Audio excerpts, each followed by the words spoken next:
Well, good evening, and welcome to the 2019 Pelican Rapids High School Fall Band Concert. I always like to take this chance to welcome the 7th grade parents and 7th graders to the high school band program. I say it every year, but it's true. Well, this will be the first of over 100 public performances we do between now and when they graduate. So, welcome. Fall bands, I think you're going to find sound a lot better than you expect maybe this early in the fall. They're really doing really well. And it's kind of ironic because this year I couldn't do 7th grade lessons and 8th grade lessons in August. That's normally when the 7th graders start. And the kids forget a lot of stuff over the summer, and we're able to review a lot of stuff. So we started a little bit behind because I was doing the 5th and 6th grade beginners this year just due to some scheduling stuff. So these guys kind of came extra far this year. So very proud of how these guys are sounding. Peace. Kind of a story piece, depicts the purple twilight sky turning to black, the very first star emerging, and then the other stars. The arrival of evening can give you a surge of energy, sort of like a second wind after a long day. That energy can't last forever, though, and eventually one must close one's eyes and go to sleep. That's what Ed Huckabee tries to bring to music in Rising Star.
Must have picked these pieces at night because there's another one about stars here coming up. This is called Star Trek, and it begins fast and it has a slow midsection and ends fast and is probably our most difficult piece because when John O'Reilly writes music, a lot of times he just leaves sections to just be by themselves and play in a really exposed area where you can hear, any mistake, and you can hear how challenging this is going to be now for these guys, especially in the midsection, which is slow.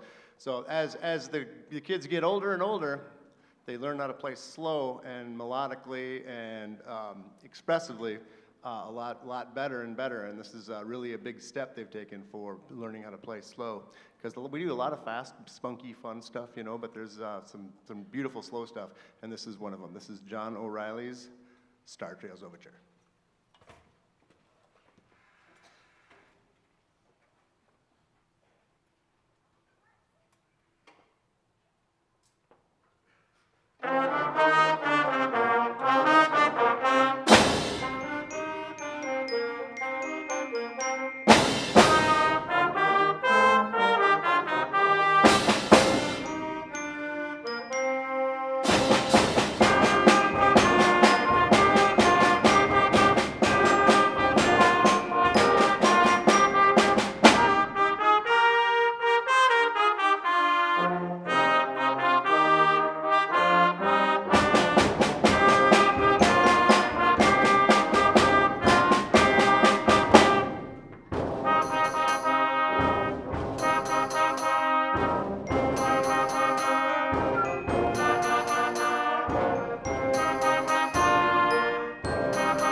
So before we play, we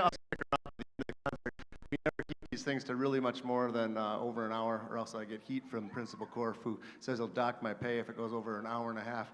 So we can keep them moderately lengthed. So no, but it's really good for the kids to see, you know, what they'll be doing in a year or two, and what they'll be doing 3, 4, 5 years down the road, what they'll be wearing, how they'll be acting, things like that. So, and learning how to be an audience member is very important as we're learning.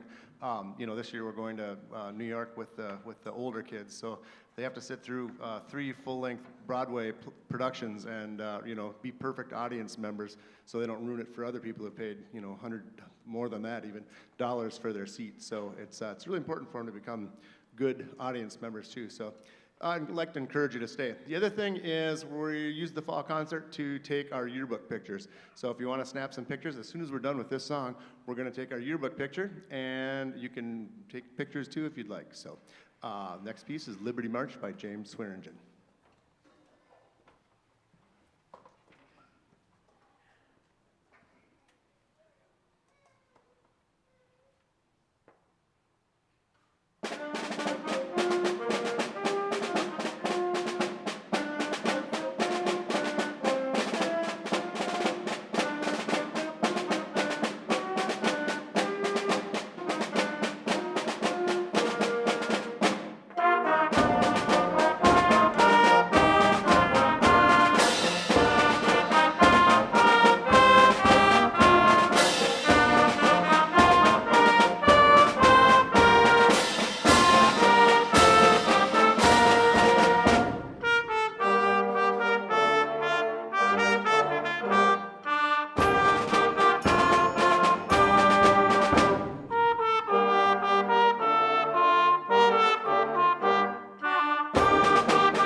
And we haven't done a Lenny Niehaus piece in a few years. You know, Lenny Niehaus is a bigwig. He's Clint Eastwood's friend. He wrote a ton of movie scores. That's how he got to know Clint Eastwood. Clint Eastwood then, as some people may know, is a really good piano player and a good composer of music too. And his last 11 movies, he's actually written his own music, and then he has Lenny Niehaus orchestrate it and create the orchestra parts and all that. And Lenny Niehaus scored, I think, 7 or 12 of his earlier movies in that too. So they're good friends, and it's kind of fun to see big Hollywood bigwigs like that writing for junior high band. So Lenny Niehaus, his name is, and he's still around and still doing lots of stuff. So anyway, our next piece is called Pevensey Castle, and it's suggestive of the historical times surrounding the fall of Pevensey Castle in the south of England in the Dark Ages. The piece opens with a slow section featuring a percussion ostinato, which is just a rhythmic figure that kind of keeps repeating, and a haunting theme played by the saxophones and clarinets. The fast section begins with another repeated percussion feature, followed by the main theme played first by the low brass and low woodwinds. Other instruments join in layers, the first being the trumpets, then the upper woodwinds, then trombones and horns. So he creates this ostinato and just keeps layering things on top of it. Very cool effect. The melody from the opening slow section returns and leads into a short finale, which is based on the main theme from the allegro section. I think you'll find this music really sounds also like film music, or in my mind, like video game music. There's a lot of video games now that are taking place in the Dark Ages and the Middle Ages and all this, and this is very similar to that. In fact, some of the kids were like, where's this from? What is this from? And it's not from anything. Robert Sheldon just went to Pevensey Castle, was inspired, and wrote this piece. So, Pevensey Castle by Robert Sheldon.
This next piece is called Resplendence. Resplendence means possessing a quality of almost unbelievable, majestic beauty.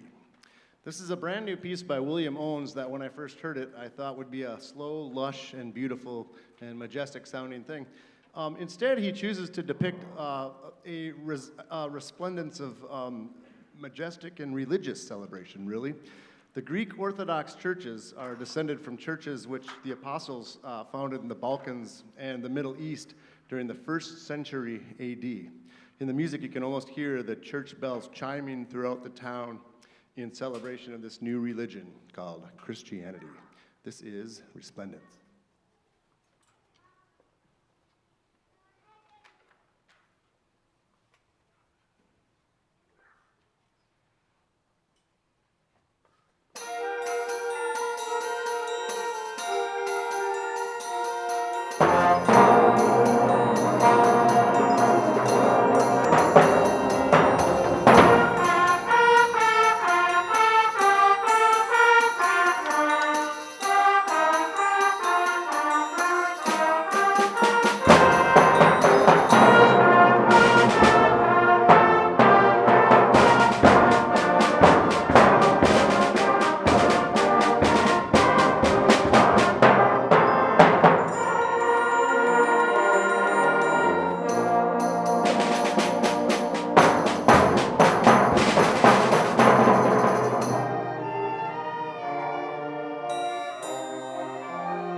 So now we completely change character into something fun, fast, furious, and humorous. The gallop. The gallop was a forerunner of the polka, which was introduced in Prague ballrooms in the 1830s and made fashionable in Paris when Rob, a dancing teacher of Prague, danced the polka at the Odeon Theater in 1840. An even livelier, faster version of the gallop called the can-can developed in Paris around 1830. It was the fastest and usually the final dance of the evening, and later became widely used side by side with circus marches. You'll definitely hear circus in here. So remember, a gallop is not a trot, so these guys better keep it moving and moving fast. This is the Boom Boom Gallop.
So we played Festivo last year, which I remember saying was one of Jack Couture's favorite tunes. This is another one. We got to see each other at the Viking Gala, and we talked, and it was really, really awesome. It's fun, band directors getting together and talk and shop. Just don't get to do it because you're like the only one in the town, you know. So, but it was really, really cool. What a great guy. But anyway, that's 1957. Frank Erickson wrote that. That's amazingly old and just still really, really good. So yeah, that's the Toccata for band. All right, now we get into some light, fun, Wicked music. Wicked is one of the shows I'll be seeing in New York, one of my all-time favorites.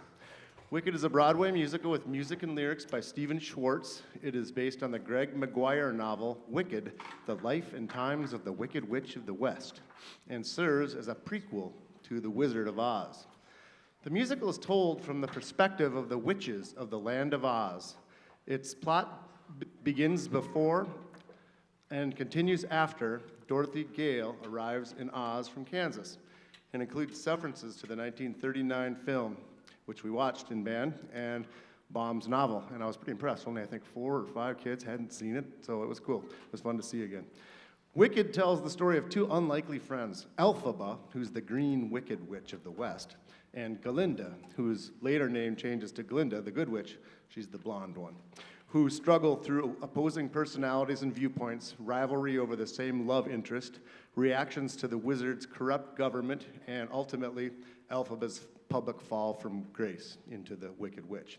It turns out that the 2 were roommates in school, and although they started off enemies, they slowly became best friends. Our next song, Popular, tells the story of how the beautiful and popular Galinda, the blonde witch, dresses up, makes up, and fancies up the gawky, green, unpopular witch, Elphaba. This is Popular.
Yeah, so that's fun. Totally different change of pace. All right, check this out. This is cool. Imagine meeting a guy who has performed and recorded with Alison Krauss, the Allman Brothers Band, America, Arlo Guthrie, Asleep at the Wheel, Big Head Todd of the Monsters, Bill Monroe, Bob Dylan, Doc Watson, Dolly Parton, Glenn Campbell, Jerry Garcia, John Denver, Johnny Cash, June Carter Cash, Linda Ronstadt, Mark O'Connor, the Marshall Tucker Band, Mary Chapin Carpenter, Fish, Steve Goodman, Steve Vai, Vassar Clements, Waylon Jennings, and Willie Nelson. Someone who co-founded the Nitty Gritty Dirt Band and performed and wrote songs and played with them for 20 years. Fishing in the Dark, you know, all the classics. Who is a friend of Steve Martin's and actually twangs on the banjo behind Steve Martin's famous skit on Saturday Night Live way back when, and has his own Grammy Award. Well, this guy's name is John McEwen, and he is playing around the country with a bunch of really, really good guitar players and fiddle players and banjo players and mandolins. They're called the Wizards of Strings, and they're playing in Detroit Lakes on Saturday night. But they're coming to Pelican Rapids to meet our kids on tomorrow. So 6th hour and 7th hour, these guys will get to sit down for an hour and just talk to this guy. He'll probably twang out a couple tunes on the banjo and really talk about how he, you know, made his claim to fame and became just really, I mean, this is probably the most successful musician I'll have ever met. You know, this is amazing. So his name is John McEwen, and we're very, very lucky to be able to meet him tomorrow. So it's pretty exciting stuff. Anyway, so that's happening tomorrow, and I just want to say thanks for sticking around for the last piece here. Full house, it's beautiful, love it. Our last piece is a medley, it's 2 medleys actually from Wicked that we've put together that brings all of the thing together, so you can kind of hear not just the light boppy stuff, because there's really not that much of it. It's pretty dark and intense and awesome, but it's also, you know, funny, and it's just got everything in it. It's really, really good. So it basically combines 2 of our favorite arrangements, and yeah, I think you'll like it. This is selections from Wicked and music from Wicked. So once again, we'll see you guys on December 5th for our 5th and 6th grade band concert, and have a happy Thanksgiving. This is music from Wicked and selections from Wicked.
Thank